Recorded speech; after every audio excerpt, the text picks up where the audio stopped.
The story for tonight is about a group of deer hunters sharing their experience in surviving a bloody encounter with a horrifying creature of legends, the Wendigo. For those who love to venture into the jungle and going to a camping trip, have you ever noticed the eerie environment surrounding you while you pitch your tent? Sometimes. How about the overwhelming feeling of being watched, but you have no idea who? Disturbed by the scary sounds of the wilderness as soon as the night comes in? Grab a cup of coffee and sit down. You will love this story.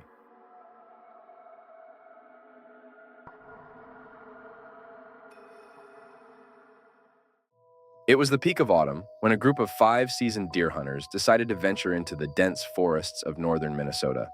The leaves had turned golden and red, creating a picturesque landscape that masked the foreboding danger lurking within. The group consisted of Tom, the leader and most experienced hunter, Elsu, a skilled Native American tracker, Mike, a sharpshooter who is also a former Marines, Jake, known for his strength and endurance, and Chris, the group's medic and survival expert. They set out early in the morning, their spirits high and anticipation bubbling in their veins. This annual hunting trip was a tradition, a time to bond and relish the thrill of the chase. As they trekked deeper into the forest, the air grew colder, and an eerie silence enveloped them. It was as if the forest was holding its breath, waiting for something to happen. The group set up camp near a small, clear stream. As night fell, they gathered around the campfire, sharing stories and laughter.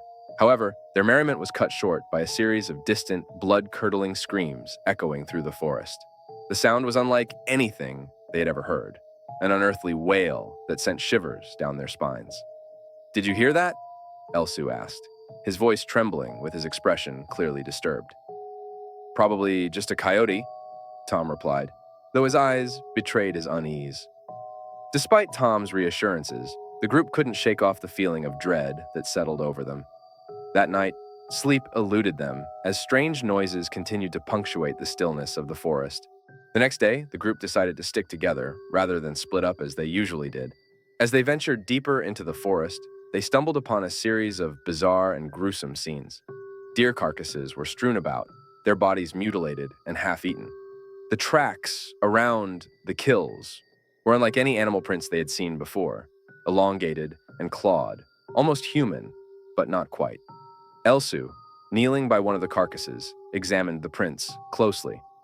"This isn't the work of any animal I've ever encountered," he said, his voice barely above a whisper. As the sun began to set, the group hurriedly made their way back to camp.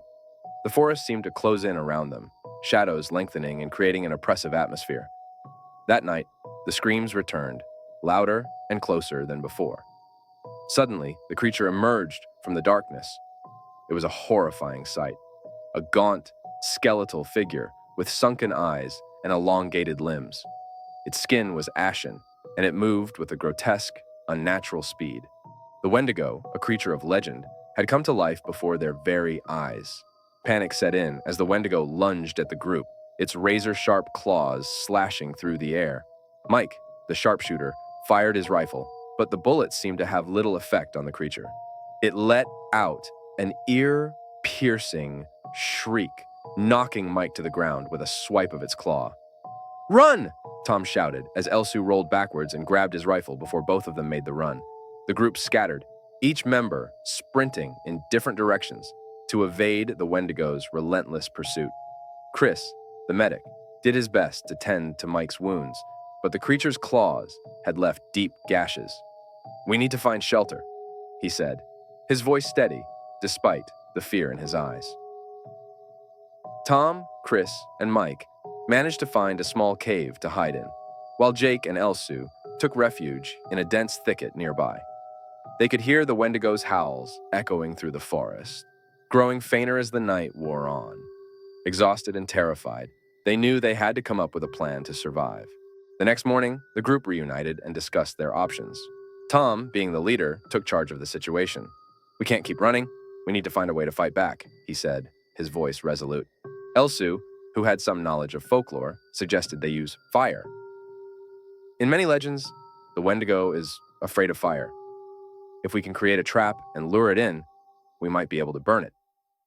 The group spent the day preparing their trap. They gathered as much flammable material as they could find: dry branches, leaves, and even some of their own belongings. They set up a perimeter around their camp with makeshift torches and prepared a central fire pit. As night fell, they waited in tense silence, their eyes scanning the darkness for any sign of the Wendigo.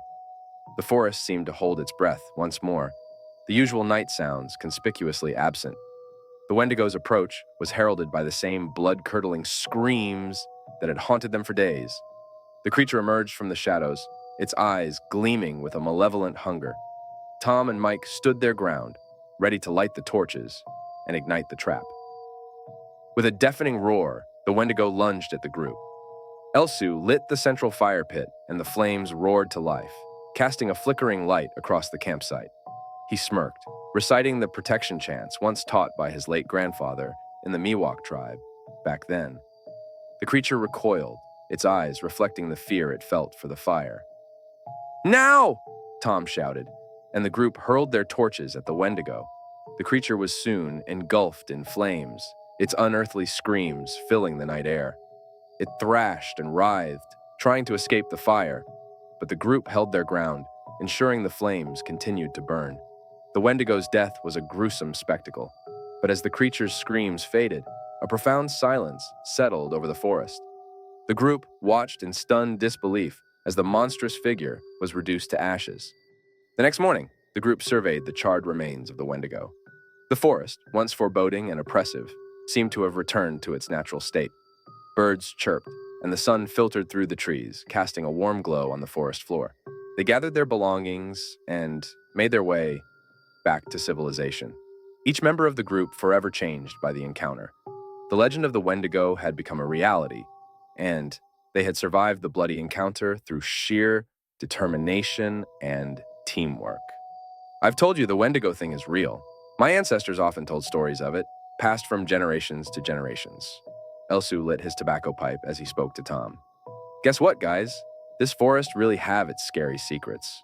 Jake sighed and shook his head, still not believing of what had happened last night. Tom nodded in return and patted Jake on the shoulder as all of them began to pack their gears for home.